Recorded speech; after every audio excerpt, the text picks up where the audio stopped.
Hello and welcome to this, my next and latest chess video. This is showing a match that I played recently, a couple of days ago. That's Friday the 14th of October 2011 on the free internet chess server. It's a 5-minute chess game, blitz match. I'm white, my opponent is rated about 1500, and at the time my 5-minute blitz rating is around 1200, so my opponent is quite a lot higher rated, over 300 or so points more than me. And we just played a game before where I was black and he was white, and I'd lost that game on time after being a piece up and probably having a one game. But in blitz you have to play quickly or you can get into time trouble, and losing the game on time is serious time trouble. So this is my chance to do better in the rematch. And as white I play my favourite opening move, 1e4. I've got a lot of moves to go through and commentary to make on this game. It's not a perfect game by any means, but I'm trying to learn some things from it, and I hope you find it interesting. My opponent plays e6, and this is the start of the French defence. And coincidentally, if I'm black and white plays e4, I like to play e6, and I like to play the French defence as black. But here I'm playing it as white, and I now play d4. And the point of this is I'm putting pawns in the centre to try and get central control. And the player who gets the centre control gets an advantage in chess, so I want to see if I can get that central control. But black has other ideas. He wants centre control as well, and he plays d5, trying to get his own centre control. And now the d5 move, and the d5 pawn is attacking the white e pawn. So I have to deal with that, and the ways to deal with it, there are three ways. I can advance the pawn, e4, e5 is the advance variation, and it's the variation I am playing mainly as white against the French defence at the moment, and we'll see that in the game. I'll just quickly mention the other two options. The first of those is white can play e takes d, when black will play e takes d, and the pawns are exchanged, therefore known as the exchange variation. And the other way white can go with this is to leave the pawn but to defend it with a developing piece move. So the best move is a knight. Knight to d2, for example, develops the knight and defends the pawn. That's known as the Tarrasch variation. Or white can play knight to c3 here, developing the knight again and protecting the pawn and attacking black in the centre. And depending on what black does, that has various lines it can go down. If black plays knight to f6, that's known as the classical variation, the start of that. Or if instead black plays bishop to b4, pinning the knight on c3, that's known as the Winawer variation. Now the Winawer, the classical and the Tarrasch are all fairly theoretical variations, and I don't know the theory much at the moment of those, so I'm not playing those yet. The advanced variation is a solid variation, and it doesn't have as much theory probably as those other variations, and the exchange variation is fine and probably has the least theory, but at the moment I like the advanced variation, so I play e4, e5, and here as white you're expecting black to play an immediate c5 to contest the white centre straight away, but actually black plays a developing move, knight to e7. I play bishop to d3, and here my bishop can then go along a diagonal, a centre diagonal, and exert control strongly on the king side, or a good diagonal on the queen side. The only other point to note though, at d3 the bishop is stopping the protection of the d4 pawn from the white queen.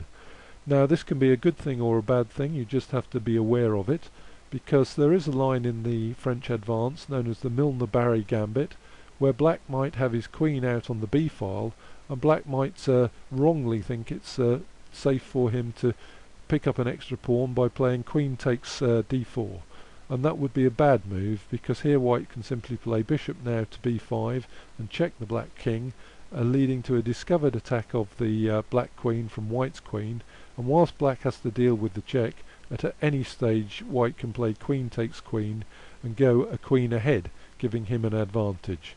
It doesn't happen in this game, but it's just worth being aware of.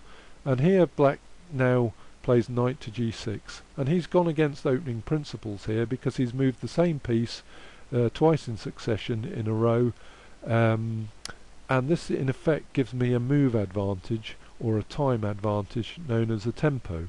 But how I use that and whether I use it to effect remains to be seen.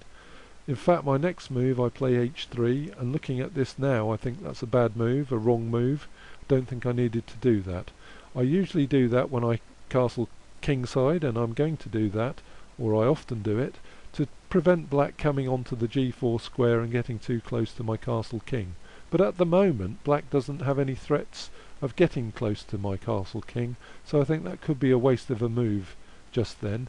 Black now develops with bishop to e7, I develop with knight to f3, and black plays his own small pawn wing move to a6 to stop my bishop coming to b5 now. I castle kingside and black castles kingside. Now I play my pawn to c3 to solidify my pawn chain in the centre, and black plays a classical c5 pawn move to make the classic French defence pawn, and this pawn is the c pawn is threatening white's pawns in the centre to disrupt white's centre control. Now I play bishop to e3 to develop my bishop and also to protect the d4 pawn, and black plays here b6 to defend the c5 pawn and c square. I play queen to c2, putting my queen and light squared bishop on the same diagonal where they're strong together. Perhaps I could have developed the knight first, and black develops his queen's knight to c6, which is putting more pressure on the white pawns in the centre. I now develop my knight, my queen knight to d2, and what I plan to do is rearrange my knights on the king side and get both my knights and all my pieces on the king side to attack the castled black king that's castled on the king side. Well, black now tries to complete development by putting the light squared bishop to b7 on the long diagonal, fianchettoing it, but actually now this still remains a problem piece to develop because it's now blocked in by the d5 pawn, whereas before it was blocked in by the e6 pawn. Well, now I play knight on f to h2 to start to rearrange and get my queen knight over to the king side, and black plays rook to c8 to put pressure with the rook on the c file, as black is planning at some stage to play c takes d here. That's the usual plan. And now I do try to get my knights on the king side by playing knight from d to f3, and black goes ahead straight away and plays c takes d in the centre.